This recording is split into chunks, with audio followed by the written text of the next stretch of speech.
After a streptococcal infection, a disorder characterized by swollen joint, fever and possibility of the endocarditis and death।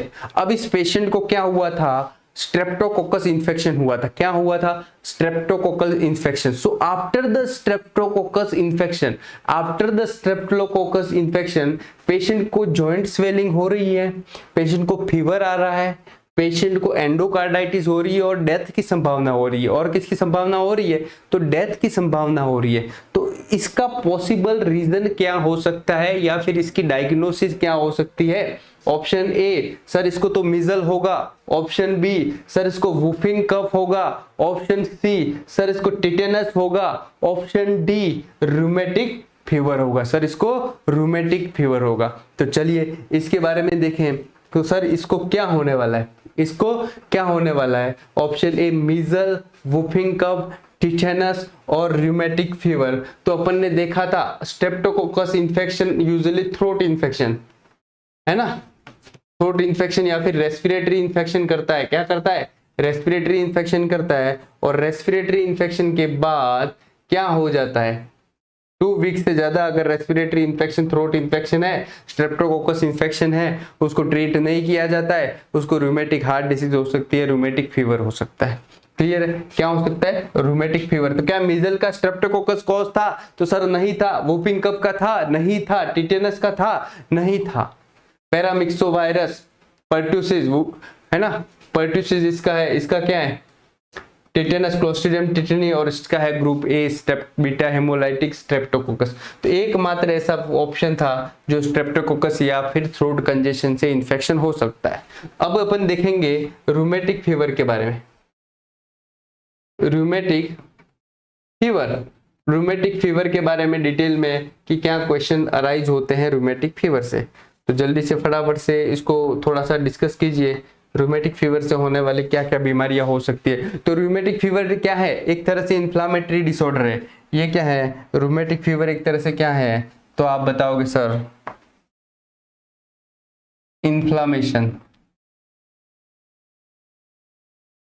Inflammatory disorder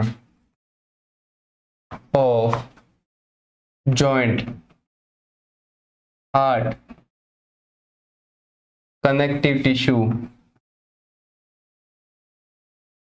in सब का inflammation कर सकता है क्या, rheumatic heart disease. और क्या central nervous system को भी अफेक्ट कर सकता है, सबक्यूटेनियस टिश्यू को भी अफेक्ट कर सकता है। अब ये क्या है, ऑटोइम्यून डिसीज है। याद रखना रूमेटिक हार्ट डिसीज क्या है, ऑटोइम्यून डिसीज है। और मेनली ये किसको डैमेज करता है, तो कनेक्टिव टिश्यू को। This is rheumatic heart disease या rheumatic fever, it is a autoimmune disorder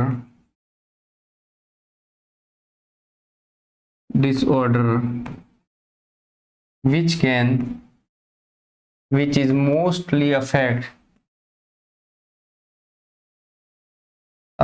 to connective tissue। Mostly किसको अफेक्ट करता है, तो सर आप बोलोगे सर कनेक्टिव टिश्यू को। मोस्टली किसको अफेक्ट करता है, तो आप बोलोगे सर कनेक्टिव टिश्यू को अफेक्ट करता है। Am I right, am I right, yes right हूं ना मैं, यस वेरी गुड। अब ये मोस्टली कनेक्टिव टिश्यू को अफेक्ट करता है, यहां तक क्लियर हो गया। Most common cause, most common cause, most common cause, most common cause क्या है रूमेटिक फीवर और रूमेटिक हार्ट डिसीज का, तो आप बताओगे sir group A beta haemolytic Streptococcus. क्या बताओगे, group A beta haemolytic Streptococcus.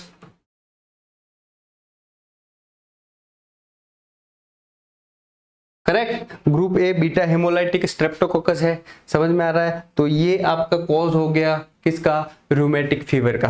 अब देखिए रूमेटिक फीवर का मोस्ट सीरियस कॉम्प्लिकेशन क्या है।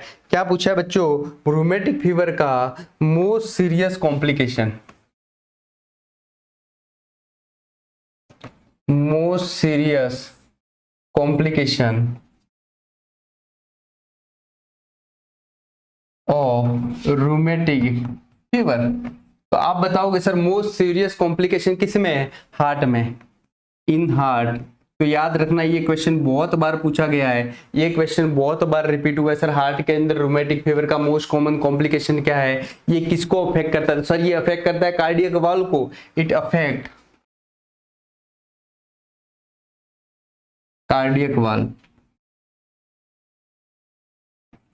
ये किसको अफेक्ट करता है? तो ये अफेक्ट करता है किसको सर? कार्डियक वाल्व को। तो मोस्ट कॉमनली अफेक्ट कौन सा वाल्व? Mitral valve.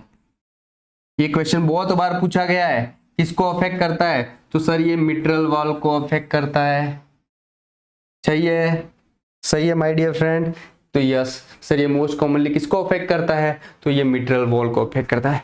अब रूमेटिक फीवर की डायग्नोज करना है, रूमेटिक फीवर को डायग्नोज करना है, तो डायग्नोसिस कैसे करेंगे? डायग्नोसिस कैसे करेंगे? तो आप बताओगे डायग्नोसिस करना है तो आपको क्राइटेरिया दिए थे क्या? किसने क्राइटेरिया दिए थे रूमेटिक फीवर को डायग्नोज करने के लिए? डॉक्टर डकेट जोन्स ने, जिसे जोन्स क्राइटेरिया करके फेमसली आप सब जानते हैं, डॉक्टर डकेट जोन्स। ठीक है, जोन्स क्राइटेरिया के नाम से फेमस है।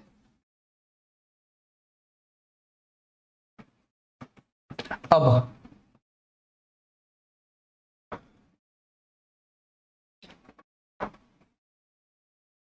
किसके नाम से फेमस है? जोन्स क्राइटेरिया के नाम से फेमस है। क्लियर है? क्लियर है, जोन्स क्राइटेरिया के नाम से फेमस है, तो याद रखना।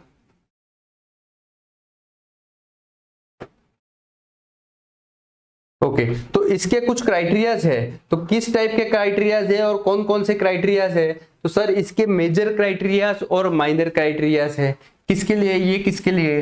Used for the diagnosis, used for diagnosis, diagnosis के लिए मेनली यूज किया जाता है। तो कौन कौन से क्राइटेरिया है? तो एक बार देख ले sir, criteria used for the diagnosis of the rheumatic fever. तो आप बताओगे सर इसके अंदर मेजर क्राइटेरिया है, देन माइनर क्राइटेरिया है। क्या जोन्स ने क्या दिए थे? मेजर क्राइटेरिया दिए थे और माइनर क्राइटेरिया दिए थे। तो मेजर क्राइटेरिया किससे रिलेटेड है? तो ये यूजुअली हार्ट से रिलेटेड है। सबसे पहला मेजर क्राइटेरिया हार्ट में, अगर मेजर कार्डियक क्राइटेरिया को यूज करना है, समझना है, तो केस कर इसका निमोनिक देख लेते हैं। मेजर आपको विजिबल होगा, मेजर क्राइटेरिया, मेजर क्राइटेरिया के अंदर क्या आएगा? ठीक है, क्या आएगा? केसेस। क्या आएगा? केसेस। सी का मतलब है कार्डाइटिस। ठीक है, कार्डाइटिस कौन से क्राइटेरिया में आएगा? ये क्वेश्चन पूछा जाएगा तो आप बताओगे सर मेजर क्राइटेरिया में। अर्थराइटिस या फिर पॉलीअर्थराइटिस किस में आएगा? तो सर मेजर क्राइटेरिया में जाएगा। Subcutaneous nodule, subcutaneous nodule, nodule, erythema, erythema मार्जिनेटम,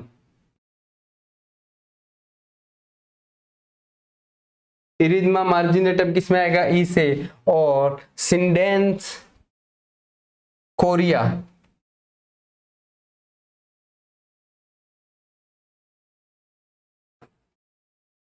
involuntary movement. तो ये केसेस जो है ये सब है मेजर क्राइटेरिया। उसमें माइनर क्राइटेरिया भी दिया है। माइनर क्राइटेरिया क्या कह दिया है? FRAP, फ्रैप। माइनर क्राइटेरिया किसको दिया है? FRAPP। तो फीवर क्या है? क्वेश्चन बार बार पूछा जाएगा sir fever is the minor criteria, fever is the minor criteria.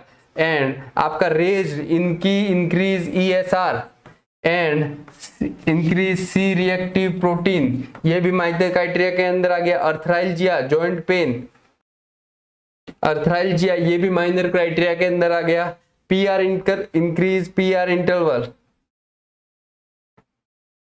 ये भी आपका आ गया माइनर क्राइटेरिया के अंदर। और previous rheumatic fever, old previous rheumatic fever, तो ये सब अगर प्रॉब्लम्स आ जाए तो ये माइनर क्राइटेरिया के अंदर। अब एक और चीज, डायग्नोस करना है, कंफर्म करना है डायग्नोसिस, तो या तो दो मेजर क्राइटेरिया, या तो दो मेजर क्राइटेरिया हो तो आप बताओगे sir according to Jones criteria patient को रूमेटिक फीवर है, या फिर बोलोगे और एक major criteria and two minor criteria present है, तब आप बताओगे सर इस पेशेंट को रूमेटिक फीवर हो सकता है, तब आप बताओगे सर इस पेशेंट को रूमेटिक फीवर हो सकता है। Am I right? Am I right? क्या मैं क्लियर हूं? यस। तो ये अपना हो गया जोन्स क्राइटेरिया से रिलेटेड। जॉन क्राइटेरिया क्या क्या देखे एक बार फिर मैं दिखा दूं सर। जॉन क्राइटेरिया में अपन ने देखा था, अपन ने जॉन्स क्राइटेरिया में देखा था सर मेजर क्राइटेरिया और माइनर क्राइटेरिया। मेजर क्राइटेरिया को याद रखने के लिए केसेस याद रखा था, कार्डाइटिस, अर्थराइटिस और क्या था सबक्यूटेनियस नोड्यूल हो गया, इरिथमा मार्जिनेटम, सिंडेमन कोरिया हो गया।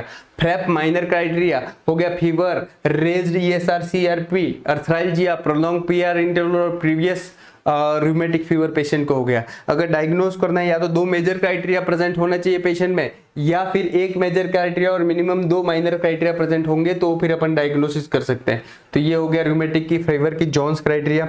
और एक चीज यहाँ पे अपन ने मिस आउट की, एस्टॉप बॉडी, और क्या रहेगा अर्थराइल्जिया के मेजर क्राइटेरिया में प्रेजेंस ऑफ एस्टॉप बॉडी, एस्टॉप बॉडीज, ये भी क्या है, ये भी आता है किसमें मेजर क्राइटेरिया में। चलो ठीक है, तो जोन्स क्राइटेरिया किसको डायग्नोसिस करता है, तो रूमेटिक फीवर या फिर रूमेटिक हार्ट डिसीज आप बता सकते हो। अब और क्या है, ग्लोमेरुलोनेफ्राइटिस, अगर पेशेंट को ग्लोमेरुलोनेफ्राइटिस भी एक मेजर क्राइटेरिया में आता है तो याद रखना एस्ट्रोक बॉडी,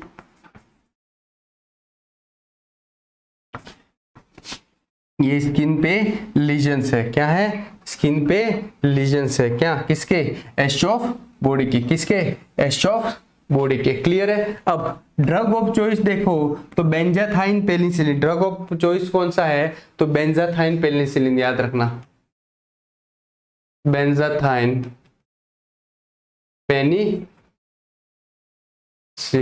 तो आई होप आपको क्लियर हो गया ये क्वेश्चंस। चलिए नेक्स्ट क्वेश्चन की ओर बढ़ते हैं। नेक्स्ट क्वेश्चन आपके स्क्रीन पे है,